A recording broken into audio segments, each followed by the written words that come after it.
him and Charlie were on great terms and really friendly and had just invited him out. And here's this love letter Charlie wrote. He heavily implied that. And he was saying way too much, too fast, and too soon. That didn't feel right. And we just wanted the truth to be out there.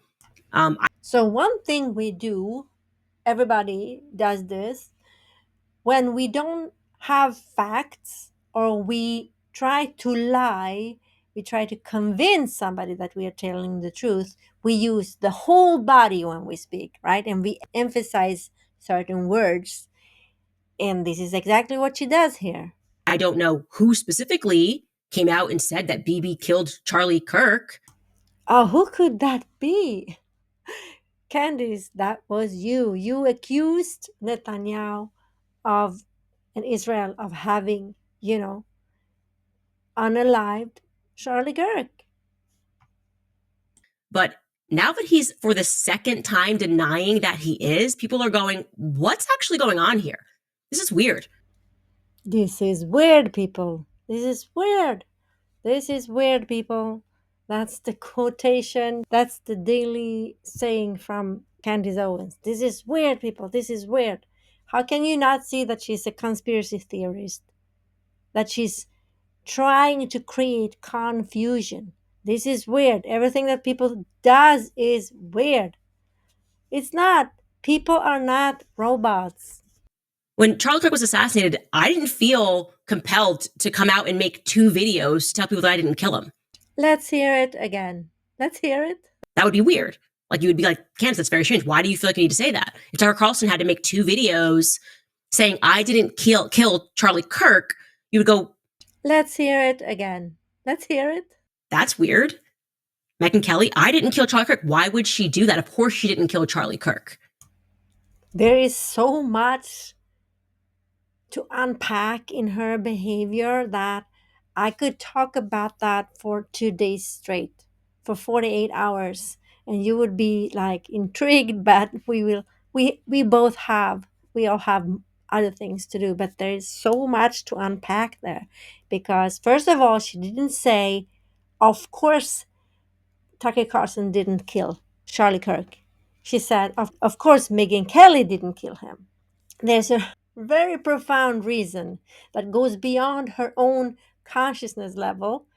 This is her subconscious, okay, speaking to me that can read her subconscious movements, her subconscious chosen words, okay, even if it's scripted, it comes from her.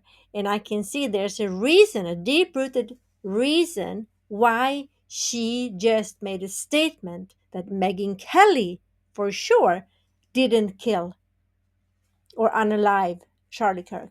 And that is true. Megyn Kelly is absolutely not the killer here, okay? And what can you read from this? There's a reason why she didn't make that statement of about her friend Tucker Carlson, because he is not her friend, he is her co-conspirator. It can be really dangerous to trust the wrong people. I, for one, know this by experience. You can actually lose everything in life or lose your spouse. Uh, you can lose a lot. There are people out there that try to convince us about things that are not true, and one technique they use is to confuse us, to create chaos so that we are overwhelmed with emotions and we don't know what to believe and we don't trust anybody. And it really impacts our life, our happiness, our well-being, because we are not serene if we do not trust. And this is why trusting in yourself or trusting in God is so important. And there are people in this world that they don't want you to have that trust. Okay, and it can be really difficult for us that are not that kind of person, but that maybe want we want other people to prosper, to feel good about themselves, because we understand that if if they feel good about themselves, they will be serene, peaceful. We will have a better world. And that was Charlie Kirk. He wanted you, he wanted me, he wanted everybody to prosper, to find the truth, and to be free. He was a conservative of our freedom, of our open and free society.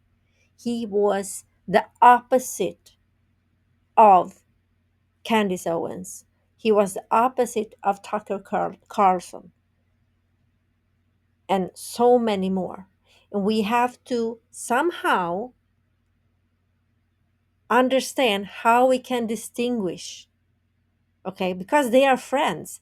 Obviously, Charlie Kirk did not distinguish this. That ended up being his biggest mistake. It took his life.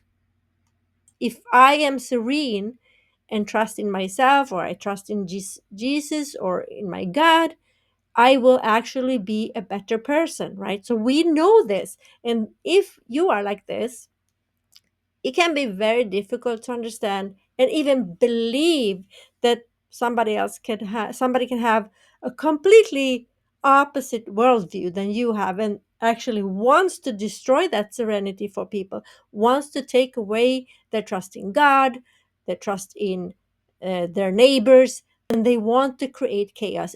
These are facts. We see this in America, in Europe, everywhere where we have an open and free society, there is starting to be chaos. I mean, you can see for yourself that if if everybody were having this deeper perception of life and the respect of life, respect for life, there would not be chaos, right? So already there, you can prove to yourself that there must be something that is stirring up, that is creating this chaos in this world. And what is that? Is that just, you know, evil people? Because Candice Owens, she doesn't seem evil, right? Well, it's just that they have this other perception of the world, of um, how the world should be, how the world should be.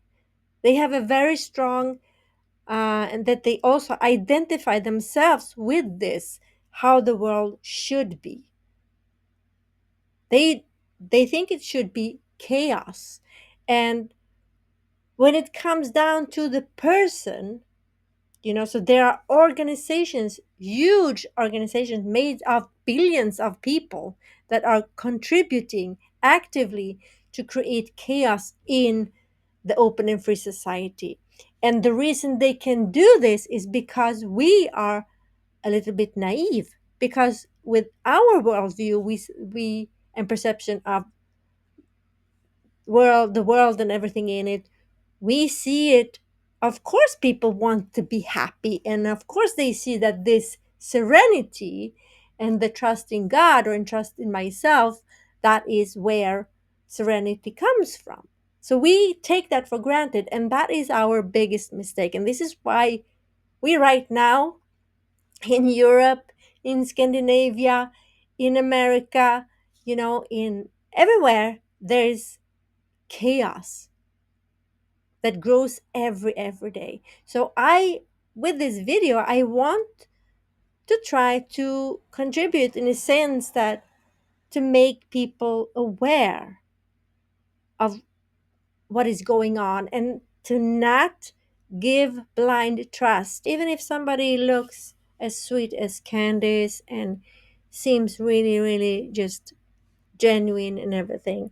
You have to look beyond that. You have to put things together, and you have to watch her body language a lot, and why she says what she says. Because we have a lot of communist subversionists, and we have conspiracy theorists that want nothing else but to destroy the open and free society. And we have those in thousands, hundreds of thousands infiltrated in the politics on the left, in Democratic Party. They have ruined that party, right? All over the world and amongst the liberals. But what would really have the greatest effect?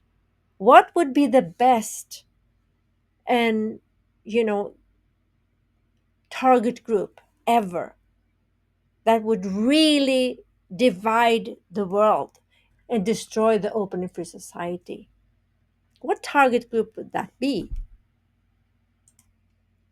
What better target group can you have than a group, millions of Christian conservative women trusting in you?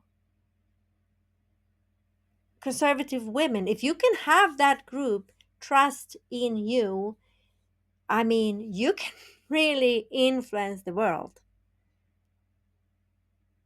You know, and I cannot accuse anybody, but if I have to choose, if Israel unalive Charlie Kirk, or the group that Candice Owens, Tucker Carlson, and that guy Tate belongs to, that wants to create chaos, that wants to destroy the open and free society, you know who I would go for, right?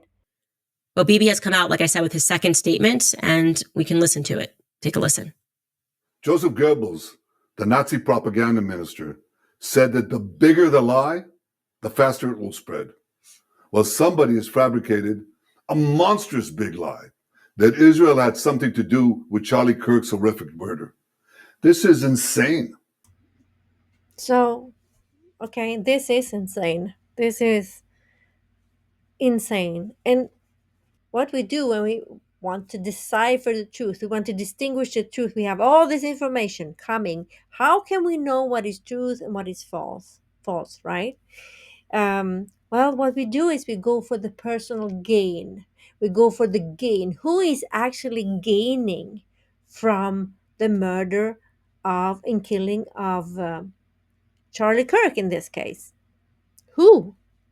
Who is gaining from this?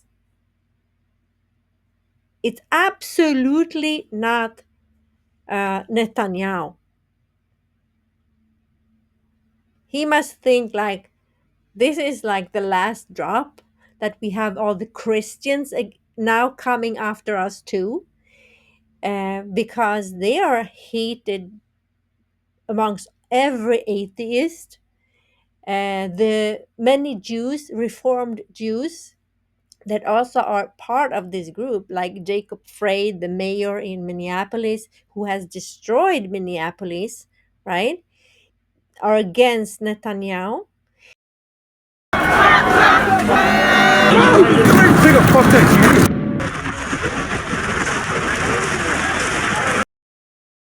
Why would Netanyahu, who is a real warrior, he's a soldier, he has been in war after war, he has lost his brother, he has a lot of experience. What is war? It's strategy, okay?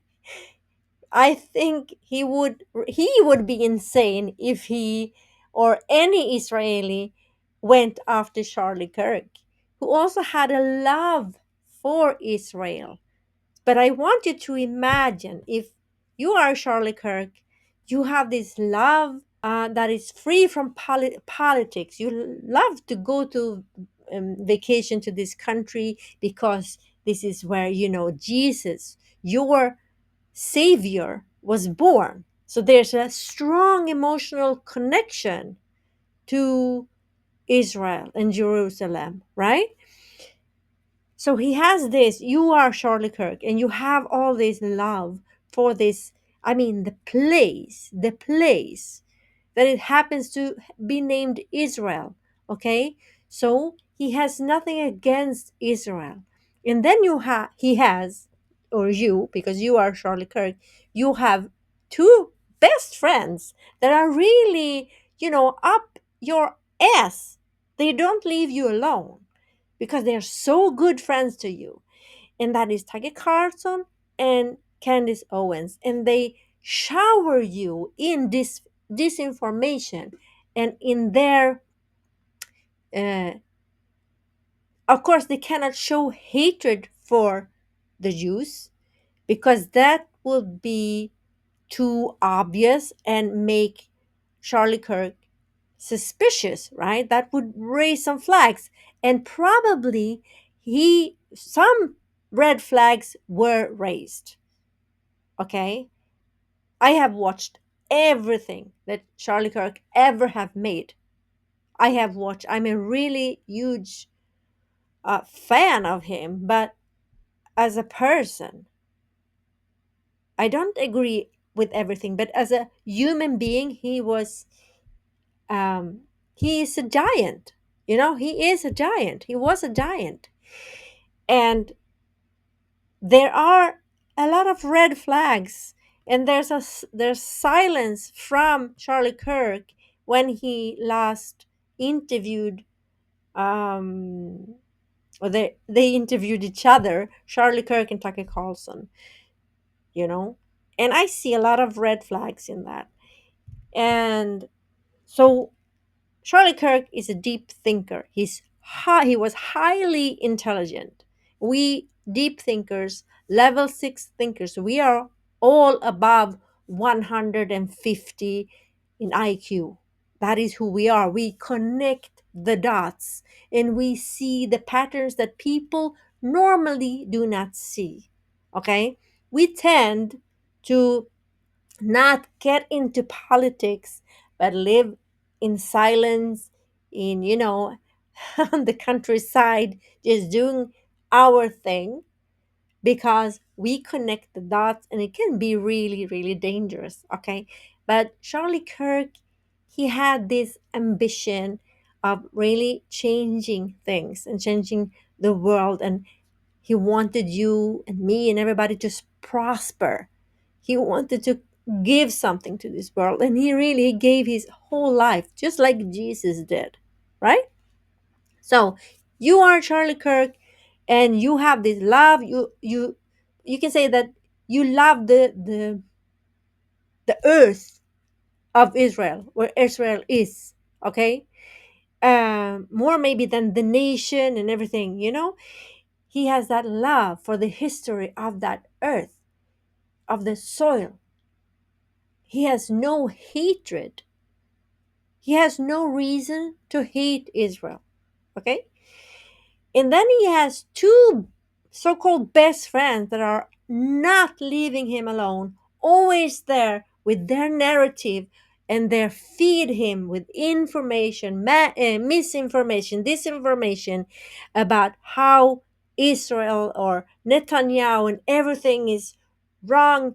And they transmit this hatred so much that he probably raised some few red flags. He was beginning to ask questions also about his closest friends. And we should always, always, always make most questions of the people around us that we take for granted, or the culture that we live in, or in this case, um, Candice Owens should really, just along with Tucker Carlson, begin questioning their ideology. Okay? So he probably had this suspicion, what is going on? Could this really be real? Could this, so he vented that in a few interviews, and we can see that he is like confused. And this is, again, they are creating chaos, they are creating confusion so that you will trust them. They are so strong in their conviction that you go for that. That is how it functions. This is how subversionism and measured actions, it's called, actually functions. I have studied psychology. We studied these things. This is something, it's called psychological warfare. It exists. Okay? So how can we decipher the truth? How can we lay down this puzzle, if you want, right? Well, we have to take a minute. We actually have to take a minute, invest time if we want to know the truth, and not just adopt beliefs, adopt what other people think or believe. That's the danger. It's so easy to just repeat what other people say, but how do you know if they ever sat down and really found out the truth? Maybe they don't do that, so they also just adopt beliefs. It's so easy to just adopt somebody else's beliefs about anything, about everything. That's the easy way. I think it should be against the law. No, I'm just kidding. But that is how serious it is. It changes your life. When you become a critical thinker, you will actually open up and expand your mind, and your intelligence grows. It's like you have this source that is your inner intelligence. You have this source, and you can enter in that inner source and just nourish yourself from that source. And very few people do this, but you can do this, and you can actually augment your own intelligence, and you will expand your own mind. Okay, and then you cannot not do that when you start, because you want to know the truth. Everything that is not the truth, it has no meaning. The only thing that is important is the truth. You are the truth. You come from truth. Truth is love. So everything that we do as a human being that is not dwelling in truth is wasting your time. That is a wasted life. If you live in an ideology, any ideology, okay,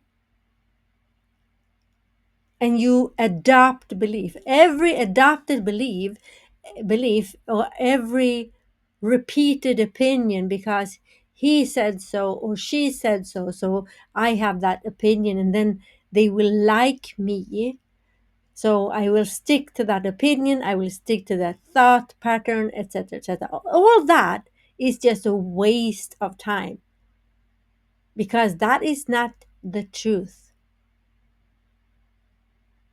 Okay, so it's very, very important that you take the time and really ponder upon, understand how this process works, because once you get the process, you will see the dots. You will see, maybe everybody else, they see 5 dots. They see 1 dot here, 2 dots over there, and 1, 2, 3 ahead, right? And they just see these dots. They cannot connect them. But you, between these islands of dots, okay, or of notions and hints and facts and information, between all these there's further information, and there are more dots. They see 5 dots, and you might see like 5,000 dots. That's such a huge difference. So maybe somebody sees the end of the tail of an elephant, right? And that's all they see. They don't see that it's an elephant. It's very important that you sit down and you ponder. You sit down, you can stand, you can lay down, but ponder upon these things instead of allowing if you suffer from anxiety, especially, right? You suffer from anxiety because you have not domesticated your own brain, and you have not taught yourself how to be aware of how you create your thoughts, and you might not be aware of how or what kind of thoughts that actually will have you live a more aligned life, right? So you might not be aware of first of all, how to create thoughts, how to steer your emotions to create those thoughts that are working for you and not against you, right? So I recommend that this is what you should occupy your brain with, okay? When you lay down in bed and you cannot sleep, or you're on the autobus, or you're on a train, when you have those minutes that your mind just seems to travel wherever it goes, and you might end up, being miserable all of a sudden. you know Try to be mindful and make yourself more aware of what just happened, because I sat here looking out the window on this train ride, and suddenly I have all these emotions. So you just toggle yourself back to where this started. You said, okay, this was my last happy thought, and what happened? How was my thought process, right? So this is really, really worth your time to invest in, because, as I said, everything that is not your truth is a waste of time for you. You get it? So, living in an ideology, adopting beliefs from somebody else that also adopted their beliefs, who also adopted their beliefs, there's like no truth wherever you watch, wherever you go. It's just like, I agree. It's like an over agreeing between these people. They just agree and they have the same terminology, but it's only surface. It's only surface. Okay? And this is the difference between the left and the right. Because on the right, we don't care so much if you like us or not. There's a self-trust that it goes very deep, and many times not half of the right wingers are really Christian, but many are, right? So you either trust in yourself or you trust in God, but that trust, it beats self-confidence, beats self-esteem, it beats everything else that comes only from a relationship with somebody else. You have to, find yourself. You have to, how do you say, be approved to have self-confidence. Self-esteem also comes from somebody else giving you this affirmation. But self-trust, or the trust in God, if you let in Jesus in your heart, that is something that you can live alone on an island forever and ever and ever. So back to the truth. The truth is so important.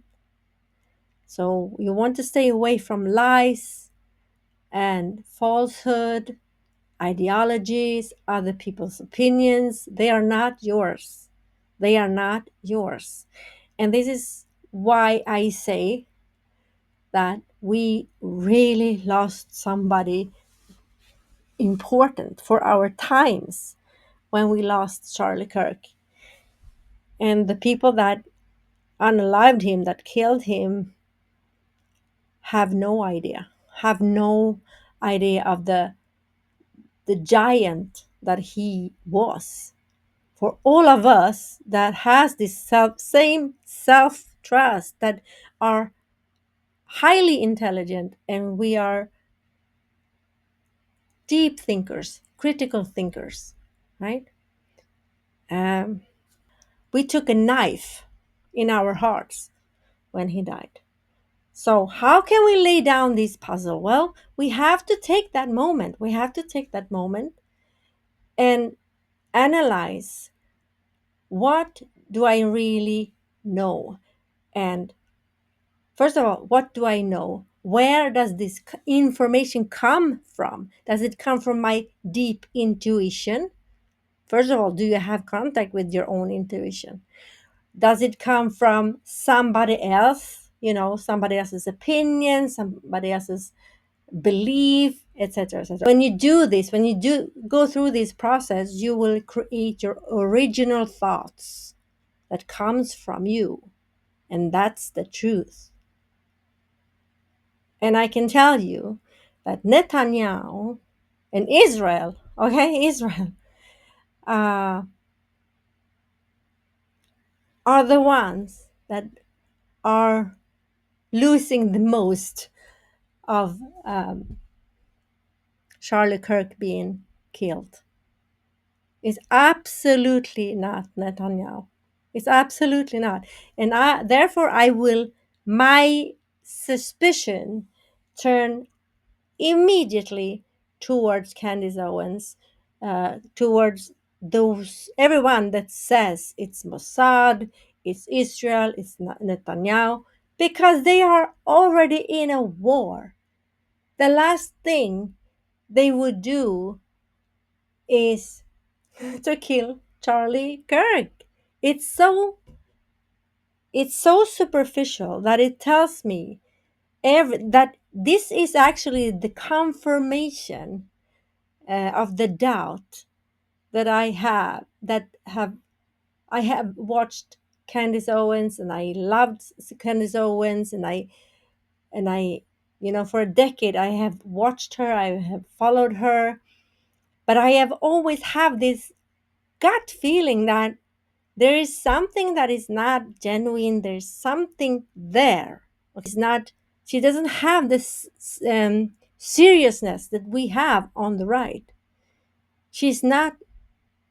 She doesn't convince me either. She says she's a Christian and she believes in God and she talks about Jesus, but it doesn't come from the heart. I can see that, you know. But I wasn't sure. How can I really be sure? But this is like the last nail in the coffin. I understand now. When I saw this together with what we will see in just 2 minutes 2 minutes more, maybe not even, because Netanyahu is about to say something. I think it's about 30 seconds now that I come to think about it. You will see the reaction that Candice Owens has. And if you know anything about interrogations, body language, and how somebody that is lying and you hit them with the truth, okay, and that person is shocked into they didn't expect this, that is the reaction that you will see, okay. Charlie Kirk was a giant, a once in a century talent who defended freedom, defended America, defended our common Judeo Christian civilization. Charlie loved Israel. He loved the Jewish people. He told me so in a letter that he sent me just a few months ago. One of my greatest joys as a Christian, he said, is advocating for Israel and forming alliances with Jews to protect Judeo Christian civilization. He encouraged me to make the case directly to the American people about how vital Israel is to U.S. national security. He told me, the Holy Land is so important to my life, it pains me to see support for Israel slip away. Now, if Charlie disagreed with a policy of mine or a decision here and there, not only did I not mind, I welcomed it. This is the essence of Charlie. This is the essence of a free country. It's exactly what Charlie stood for. And I knew that his suggestions always came from the heart, from his love for Israel and from his love for the Jewish people. A few weeks before his death, I spoke to Charlie. I invited him to visit Israel again. And sadly, that won't happen.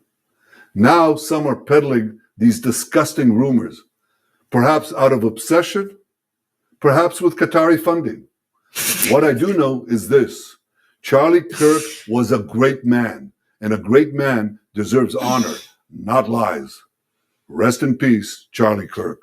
May your memory be a blessing. I don't know, guys. That Israeli propaganda just ain't hitting the same. It's just not hitting the same. I feel like it was hitting in 2018. Oh boy, oh boy, oh boy. Oh boy. She probably does not know enough about body language to understand what I think she made 6 positions, 6 different positions, and they each and every one is of a guilty person, of somebody that is caught in a lie, and shocked that somebody knows the truth about you. She is shocked. And that is how somebody, if you have a teenage son and you have the suspicion that he is doing drugs, doing something that he should not do, and you confront him and he stretches out and moves away, she immediately pushes herself away. We can watch it again. Okay? Like she wants to distance herself, immediately distance herself from what she's hearing.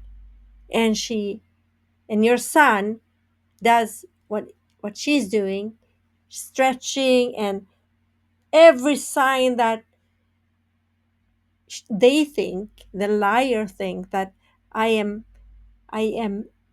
demonstrating myself as relaxed. It's demonstrating I want to just get out of this moment, get out of the. It's so uncomfortable.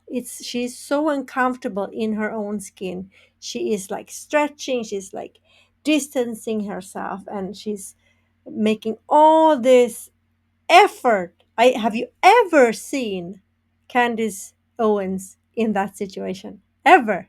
Ever? No, no, no. And she has not, she doesn't know that she just blew her cover. Okay? And now what does she do? But like, this is just not hitting. Gaza's not helpful. You talking about a free country, Gaza just kind of being bombarded because you want to make a beachside place vacation for your friend. She diverts. She completely changes the topic of today. Completely. She's like, and this taking distance to this topic, this discourse, everything is like, whoa, let's talk about Gaza. Oh, somebody really blew their cover. How can, I don't know, nobody's watching my show, so, or my channel, uh, but please feel free to spread this knowledge that you have now, because somebody important just blew their cover. And for me, Tucker Carlson has blown his cover plenty of times, but nobody picks up on it. I think it's because he's like a clown. He goes into this childish mode and laughs too high, and so he's like diverting in that way. He keeps the subject, but I mean, it's really obvious. It's really obvious. So let's end this video just listening to Netanyahu's words, because they somehow are so important. And of course, he is giving his interpretation of that letter. It's a private letter. We don't know what was said in that letter, right? But I feel pretty sure that uh, Charlie Kirk loved Israel, the soil, the earth, the place, how he felt about Israel. Politically, I know that he did not nurture any hatred, and I think that was his firm standpoint. And when somebody close to him that he trusts try to convince him otherwise, the red flags went up, and he probably, like I'm doing in this video, put the puzzle. He laid the puzzle and saw, wow, My two best friends are not my friends. They are not even conservatory. They are not even right wing. They are something else. See you in my next video. Joseph Goebbels, the Nazi propaganda minister, said that the bigger the lie, the faster it will spread. Well, somebody has fabricated a monstrous big lie that Israel had something to do with Charlie Kirk's horrific murder. This is insane. It is false. It is outrageous. Charlie Kirk was a giant, a once-in-a-century talent who defended freedom, defended America, defended our common Judeo-Christian civilization. Charlie loved Israel. He loved the Jewish people. He told me so in a letter that he sent me just a few months ago. One of my greatest joys as a Christian, he said, is advocating for Israel and forming alliances with Jews to protect Judeo-Christian civilization. He encouraged me to make the case directly to the American people about how vital Israel is to U.S. national security. He told me, the Holy Land is so important to my life, it pains me to see support for Israel slip away. Now, if Charlie disagreed with a policy of mine or a decision here and there, not only did I not mind, I welcomed it. This is the essence of Charlie. This is the essence of a free country. It's exactly what Charlie stood for. And I knew that his suggestions always came from the heart, from his love for Israel and from his love for the Jewish people. A few weeks before his death, I spoke to Charlie. I invited him to visit Israel again. And sadly, that won't happen. Now some are peddling these disgusting rumors, perhaps out of obsession, perhaps with Qatari funding. What I do know is this: Charlie Kirk was a great man, and a great man deserves honor, not lies. Rest in peace, Charlie Kirk. May your memory be a blessing. I don't know, guys. That Israeli propaganda just ain't hitting the same. It's just not hitting the same. I feel like it was hitting in 2018, but like this is just not hitting. Gaza's not helpful. You're talking about a free country, Gaza, just kind of being bombarded because you want to make a beachside place vacation for your friend.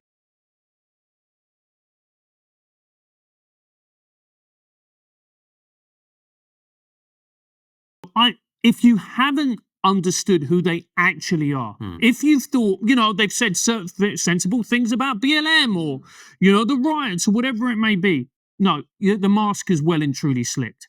And you see the grotesque underneath. And then you have to, and now it is your job as an adult to make the decision. Do you continue to follow? Do you continue to engage? Do you continue to amplify this person?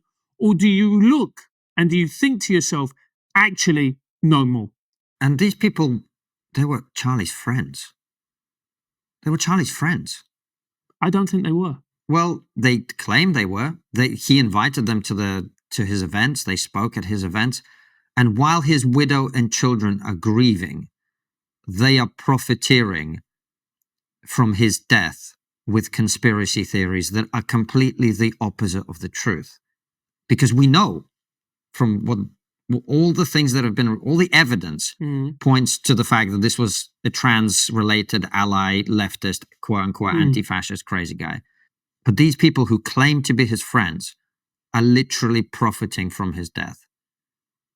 I actually cannot imagine anything more disgusting. Imagine this, God forbid, happened to one of us, and our so-called friends were using this to get clicks on their YouTube channels while your family were grieving. It's as disgusting as the left, the people on the left who celebrated his death. It's just as disgusting. And there's no other way to say it. And I think they've all just, in my eyes, I will never, ever take any of them seriously in anything they say ever again, because they've just shown who they are. Absolutely. And that what they've shown very clearly is that the most important thing for you is engagement, its views, and its money. And if that's the most important thing for you, that's your incentive it still exists. Let me ask you a there's very another way simple around. question. Yeah. A term you keep on throwing around. Got you. What is racism? What is racism? Ooh, that's a very complicated question. But No, it's not. I mean, there's a simple answer, and then there's the highly theoretical answer. Give me the simple. The simple answer will essentially be because we have like different skin colors, that he's treated a different way than me. He has like a different upbringing than me. No. But what is He's subjected to racism in practice? It's discrimination Based on the color of based skin. on the color of the skin. Yeah. Got it. Thank you. So isn't it racist then to penalize white people to come into college or to get jobs based on the color of their skin? Well, no. Wouldn't that be racist? You're arguing for a very racist policy, which is that we should actively discriminate against people based on the color of their skin, which is affirmative action in DEI in practice. I just disagree with the premise that you can do like anti-white racism because Wait, can you be racist against white people? No, bro, I'm a cracker, bro. What the no, you can't be racist towards white. Bro, there's so many crackers here, bro. There's your clip, bro. There's your clip.